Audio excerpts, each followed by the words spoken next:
The poll did not ask whether or not people liked Donald Trump. It did not ask whether or not they would vote for Donald Trump or whether or not they would vote for any of the Democrats. The poll asks, do you think your life will get better? And 80% of respondents said yes. And there was one big reason: the economy. People are actually projecting in the next year things are going to go really well for them. I certainly feel it. 2019 was a good year, and I fully expect 2020 to be an amazing year. Beyond that, when asked about the economy, what did they say? Donald Trump. And this brings me to the second story I want to highlight. From the American Enterprise Institute, an op-ed. Trump's economy keeps tripping up Democrats. The biggest challenge facing the Democrats is they're going to have to convince Americans who overwhelmingly believe their life is getting better because of the economy, and many of them praising Trump. The Democrats have to convince them to kick that man out of office. Good luck. Seriously, good luck. If all you've got is the guy's got bad character, then I say good luck to you.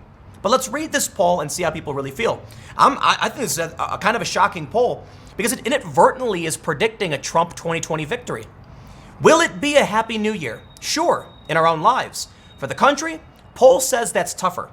USA Today reports, Americans feel sunny about the new year, at least when it comes to their own lives. What about the nation as a whole? There are more clouds in the sky on that. A USA Today Suffolk University poll this month asked Americans if they thought things would get better or worse in their own lives in 2020. By an overwhelming 80% to 11%, they predicted their lives would be better. That optimism stretched across demographic lines.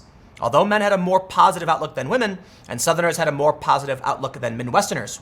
Why, they ask? The economy. And as the saying goes, it's the economy, stupid. I mean, that's your ability to access resources. Are your kids going to school? Are you getting the medicine you need? Can you pay off your bills? Can you save for a car? Can you get a new house? It's the economy, stupid. In follow-up interviews, those surveyed often mentioned the strong economy when asked what's ahead for them personally. My life's going pretty well, said Alex Foss, 28, a construction inspector from Lakeland, Florida. I'm under 30 and I'm making more money each year. Bravo, good sir, I'm glad to hear it. He sees fellow millennials in his neighborhood buying homes and starting families by about a 3-to-1 ratio. Those surveyed also predicted things would get better next year for their communities.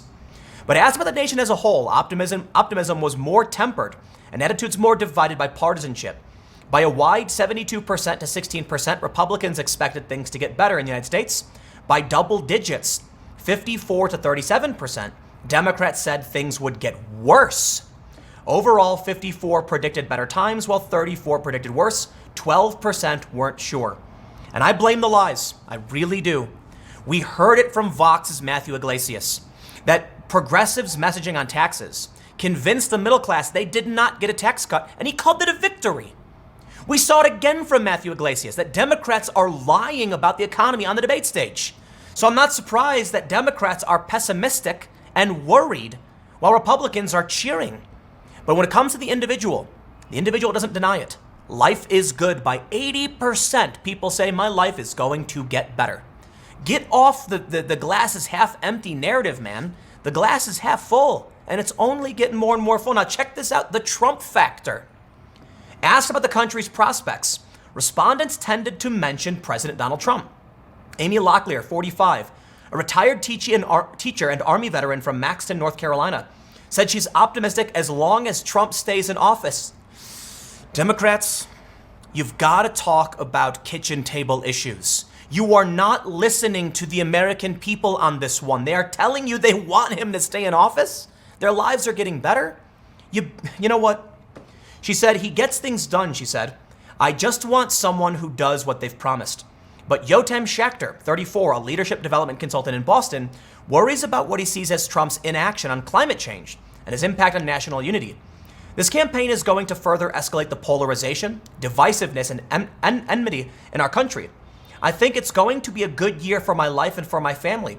I don't think it's going to be a good year for this country. The poll of 1,000 registered voters taken by landline and cell phone December 10th to 14th has a margin of error plus or minus 3 percentage points. I'd like to point something out. Am I surprised that someone in Boston is concerned about climate change? Of course not. I think they're very seriously concerned about it, but I'll tell you this. What do you think matters more to people? Their concern about climate change or the fact that they admit their lives are going to get better? I'll tell you this, man. I hate to say it, and this may be a bit pessimistic on my part, but I think they lean towards selfishness. Not always, and not in every aspect. But when someone goes in that voting booth, they're going to look over their shoulder, they're going to make sure no one's watching, and they are going to check Donald J. Trump, that Boston man. He's going to go to all his friends and say, oof, Trump and that climate change, he won't get the job done. Yeah, I know things are good, but I'm telling you what, man, we need someone who can solve these climate change problems.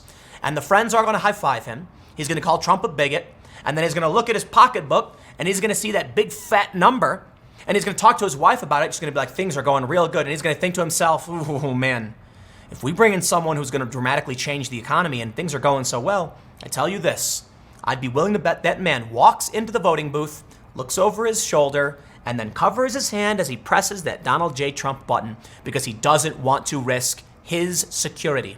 I'll tell you what, man. They say that people need food. What is the hierarchy of needs? You know, it's like food, water, and security, I guess. And when people lose these, they start to panic.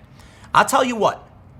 When you poll people about what they really, really need, like if you really were talking to someone, what do you need right now? Do you think they're going to say climate change? Some people might, but I tell you what, most people will not. Now, if you ask someone on the street, are you concerned about climate change? They'll probably tell you yes. Would you like a president to take action on this? Yes.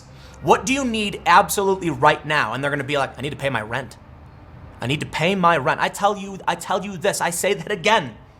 When it comes time to vote, they're going to be thinking about rent, food, their bills, their insulin, whatever they might need. Those immediate costs to their person. Secondary to that will be climate change. Now, it breaks my heart to see the pessimists that are the Democrats because look, man, there are real reasons to present an opponent to Donald Trump. The Democrats aren't offering somebody who can actually bring about a message, a populist message that Americans will get behind. They bring about Democrats who lie about the economy. People know that it's going well. They know their lives are getting better. Let me stress, the poll showed 80% of people thinking their lives are going to get better next year.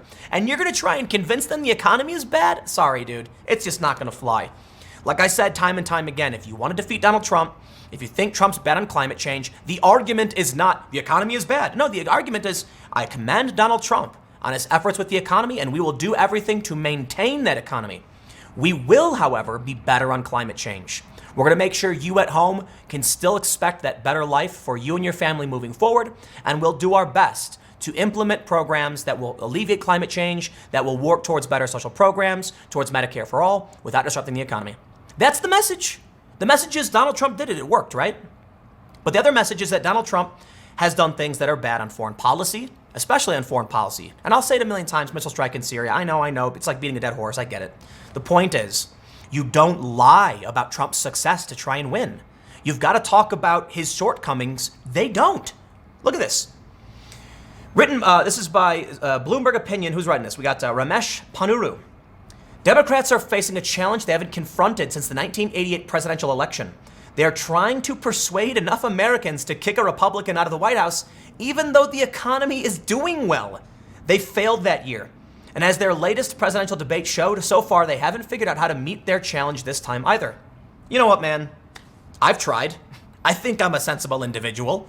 I think you have to point out that Trump's policies worked. Period. Now, I've heard from a lot of people, they say, yeah, but what about Obama's policies, right? This economic expansion started under Obama. Absolutely fair. I think Obama contributed somewhat to the economic expansion. It'd be stupid to say he didn't because it happened under him. I don't like the arguments everyone always makes where they're like, if the economy does bad, they blame the previous administration, but if it does good, then other people try to take credit from the previous administration. No, sorry, man. The president in charge is the one who gets the credit, period. No games. Donald Trump made a ton of changes in terms of taxes, in terms of immigration, and yes, the economy is doing better. So the Democrats, if you want to win, you come in and you say, Donald Trump, these policies worked. I commend you for it. I think you're a potty mouth. I think you're doing wrong by our allies. I think you're a risk to us in foreign policy, and that's why I would run against you. Are the Democrats offering anyone that solution? No. So I have people say to me like, Tim, why won't you complain about Mitch McConnell blocking legislation? And it's like, what? The Democrats don't even care about that. They're complaining about Trump's potty mouth all day and night. So yes, I will highlight things like that, but I'll point out right now, the bigger problem I see, if the Democrats want to win, is to admit it. Finally admit you were wrong. They won't do it. They can't. You admit you were wrong, you get respect from people.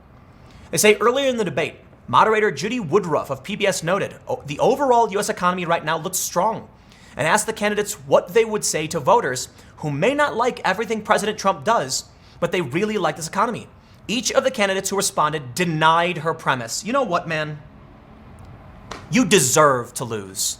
They call me biased. They say Tim Pool is a grifter, just trying to pony up to Trump supporters. Are you kidding me?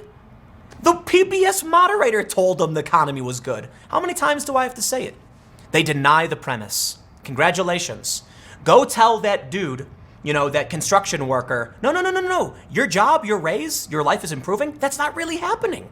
You're wrong. The dude's gonna be like, what do you mean? I just got a promotion. Like, I'm going on vacation in a few weeks. It's the New Year. It's Christmas. No. It's not really happening. Everything's worse for you. Trust me. He's gonna be like, no, it's not. How do you lie to people's faces like this? And not only that, if most people think the economy is good, who are you gambling on voting for you? The smaller faction of people whose lives aren't improving? The 11% who said their lives will get worse? Check this out. That poll shows 80% saying their lives are getting better. So I tell you this. If 11% of the population say their life will get worse tomorrow, is that who the Democrats are targeting? Man, I'm just sick of it. I'm sick of it because I feel like every time I come on, to talk about something, I'm kind of doing this, hey, Democrats, here's how you can beat Trump. And they say, no, we won't do that, thank you very much. And I'm like, wait, what are you doing? Even Bernie Sanders pretended like the economy's not doing well. One of their tracks was to bring up specific shortcomings of the economy. Bernie Sanders of Vermont said we have the highest child poverty rate of almost any major country on earth. Who are you? And wage growth over the past year at 1.1% after inflation has been not great. Yeah.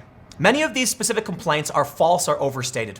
America's child poverty rate looks bad in international comparisons only if you're looking at relative poverty, the fraction of children in households making less than half the median income. That's actually a measure of inequality. Look instead at levels of material deprivation among children, and the U.S. is in line with other countries. Child poverty rates have also been declining. I got to keep these segments short, but you get the point. All we need is a Democrat to admit it. Seriously, get on stage and say Donald Trump did right by the economy. End of story. End of story. But not everybody has succeeded. While most people see their lives improving, there are some who are still hurting. We'll be there for you too. For those of you that are happy with the economy, we'll do everything in our power to stay the course and make sure nothing disrupts what you're experiencing. We will make your life even better. At the same time, we will address serious social issues, climate change, social programs, homelessness, etc., things that Donald Trump may be falling short on. That's a message that just might work. That's not the message they're proposing. They're just lying. So you know what, man? I think I'm sane and rational. I think I'm offering real solutions, but far be it from me to tell you what to do. By all means, continue to lie to the American people, pretend like the economy is bad, and then you lose, and so be it. You deserve to. The liars don't deserve to win. And Trump might be bad and have many, many faults, but if they refuse to accept that he's done some things well, then they deserve to lose. Stick around. I got a couple more segments coming up in a few minutes. I will see you all shortly.